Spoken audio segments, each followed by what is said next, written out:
Hello ನಮಸ್ಕಾರ ಸ್ನೇಹಿತರೆ. 60 ವರ್ಷದ ನಂತರ ಮಾಡಬೇಕಾದ ಕೆಲಸಗಳು. ಕೆಲವೊಂದು ಕೆಲಸಗಳನ್ನು ಮಾಡುವುದರಿಂದ ಉತ್ತಮ ಆರೋಗ್ಯದ ಜೊತೆ ಮಾನಸಿಕವಾಗಿ ದೈಹಿಕವಾಗಿ ಸದೃಢವಾಗಿರಬಹುದು. ಅಲ್ಲದೆ ವೃದ್ಧಾಪ್ಯವು ಬಹಳ ಸುಂದರವಾಗಿರುತ್ತದೆ. ಆ ಕೆಲಸಗಳು ಯಾವುದೆಂದರೆ, 1. ಪ್ರತಿದಿನ ರಾತ್ರಿ ಬೇಗ ಮಲಗಿ ಬೆಳಿಗ್ಗೆ ಬೇಗ ಏಳಬೇಕು. 60 ವರ್ಷ ದಾಟಿದ ಮೇಲೆ ಕಡ್ಡಾಯ 8 ತಾಸು ನಿದ್ದೆ ಮಾಡಿದರೆ ಆರೋಗ್ಯವಾಗಿರಬಹುದು. ಮಲಗುವಾಗ ಎಲ್ಲ ಯೋಚನೆಗಳನ್ನು ದೂರ ಮಾಡಿ ಮಲಗಿ. 2.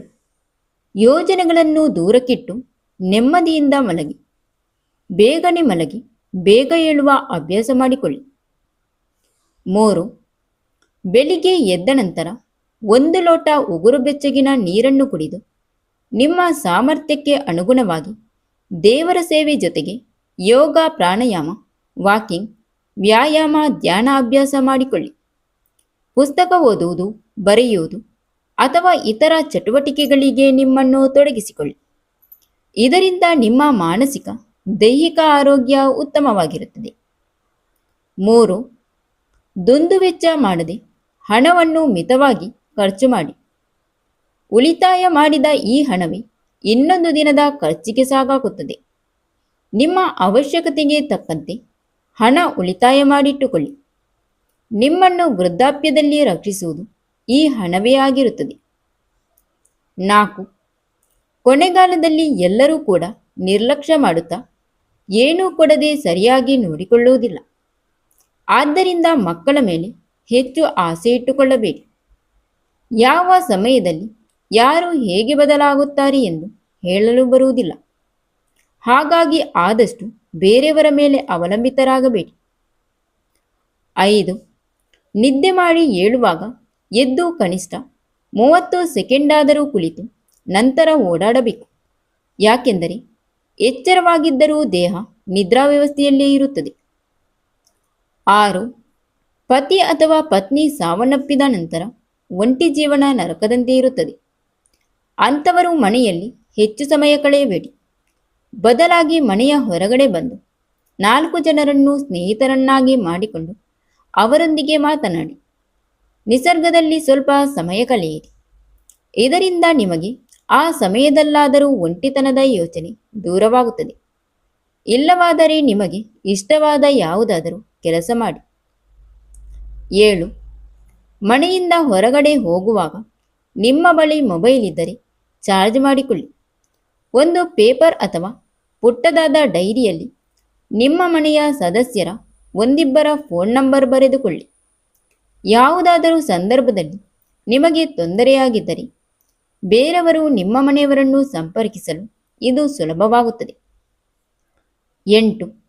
ಗಂಡು ಮಕ್ಕಳು ನಿಮ್ಮ ಮಾತನ್ನು ಕೇಳಿಲ್ಲ ಎಂದರೆ ತಲೆಕೆಡಿಸಿಕೊಳ್ಳಬೇಡಿ.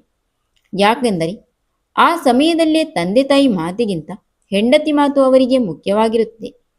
ಮಕ್ಕಳ ಮೇಲೆ ಚಾಡಿ ಹೇಳಬೇಡಿ. ಇದು ಮಕ್ಕಳಿಂದ ನಿಮ್ಮನ್ನು ದೂರ ಮಾಡುತ್ತದೆ.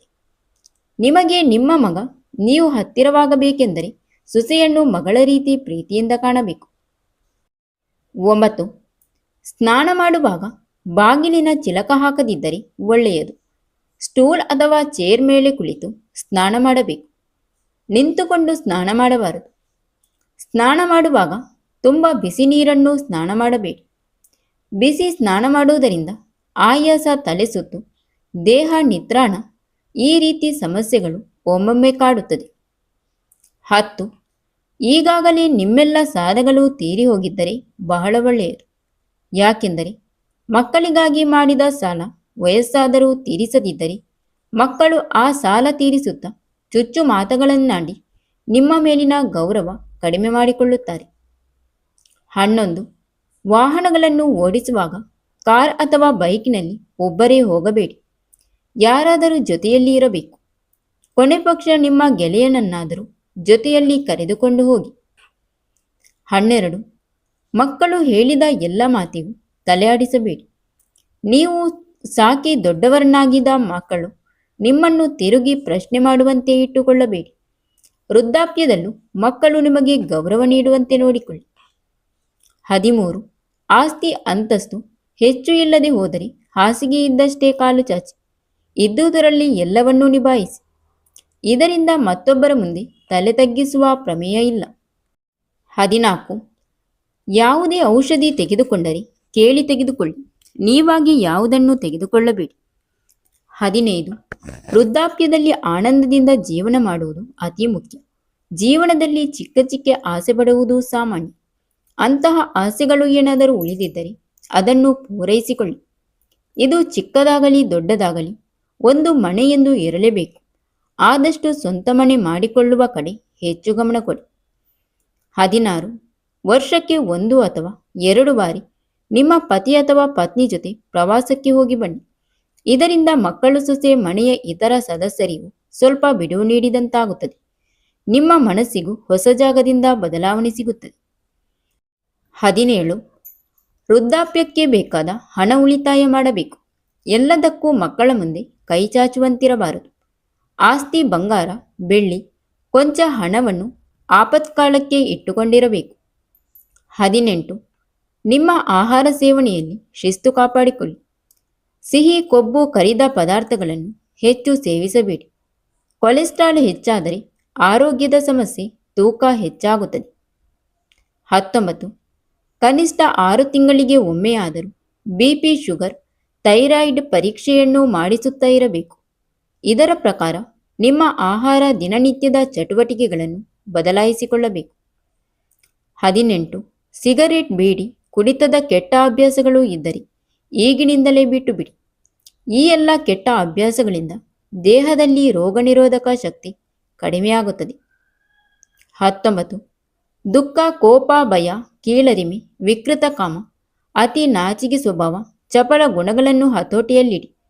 ಅನುಕಂಪ, ಸ್ವಾಭಿಮಾನ, ದಯೆ ಗುಣಗಳನ್ನು ವೃದ್ಧಾಪ್ಯದಲ್ಲಿ ಹೆಚ್ಚು ರೂಪಿಸಿಕೊಳ್ಳಿ. 20. ವಯಸ್ಸಾದ ಮೇಲೆ ಅತಿಯಾಗಿ ಉಪ್ಪನ್ನು ಸೇವಿಸಬೇಡಿ. ಅಡಿಗೆಯಲ್ಲಿ ಜಾಸ್ತಿ ಹುಳಿಖಾರ ಸೇವಿಸಬೇಡಿ. ಇದರಿಂದ ಗ್ಯಾಸ್ಟ್ರಿಕ್, ಅಸಿಡಿಟಿ ಪ್ರಾರಂಭವಾಗುತ್ತದೆ. 21. ಪ್ರತಿನಿತ್ಯ 2-3 ಲೀಟರ್ಗಳಷ್ಟು ನೀರು ಸೇವಿಸಬೇಕು. ನೀರು ಹೆಚ್ಚು ಸೇವಿಸುವುದರಿಂದ ಮಲಬದ್ಧತೆ ದೂರವಾಗಿ ಮೂತ್ರಕೋಶದಲ್ಲಿ ಕಲ್ಲಾಗುವುದನ್ನು ಇದು ತಡೆಯುತ್ತದೆ. 22. ಮೊಮ್ಮಕ್ಕಳನ್ನು, ಅಕ್ಕಪಕ್ಕದ ಮನೆಯ ಚಿಕ್ಕ ಮಕ್ಕಳನ್ನು ಪ್ರೀತಿಸಿ ಅವರೊಂದಿಗೆ ಹೆಚ್ಚು ಸಮಯ ಕಳೆದು ಅವರ ಆಟಗಳಿಗೆ ಪ್ರೋತ್ಸಾಹಿಸಿ ನೀವು ಕೂಡ ಭಾಗವಹಿಸಿ. ಸಾಕು ಪ್ರಾಣಿಗಳ ಜೊತೆಯೂ ಪ್ರೀತಿಯಿಂದ ಇರಿ. 23.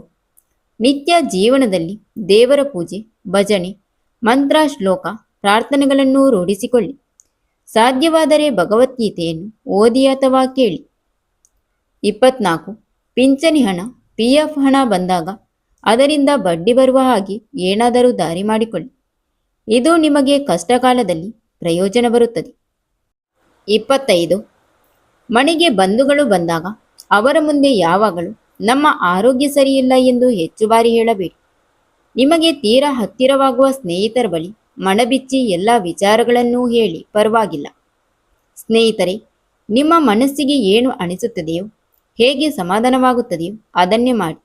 ಯಾರೋ ಹೇಳಿದ್ದರೆಂದು ಏನನ್ನೂ ಮಾಡಬೇಡಿ. ಇರುವ 3 ದಿನದ ಬಾಳಿನಲ್ಲಿ ಚೆನ್ನಾಗಿ ಆರೋಗ್ಯವಾಗಿ ಬಾಳಿ. Thank you for watching. ಸ್ನೇಹಿತರೆ, ಇಂತಹ ಯೂಸ್ಫುಲ್ ಇನ್ಫಾರ್ಮೇಷನ್ಗಾಗಿ ನಮ್ಮ ದಿವ್ಯಾಸ್ ಬುಕ್ಸ್ ಆಫ್ ಯೂಟ್ಯೂಬ್ ಚಾನಲ್ನ ಸಬ್ಸ್ಕ್ರೈಬ್ ಮಾಡಿದ್ದನ್ನು ಮರೆಯಬೇಡಿ.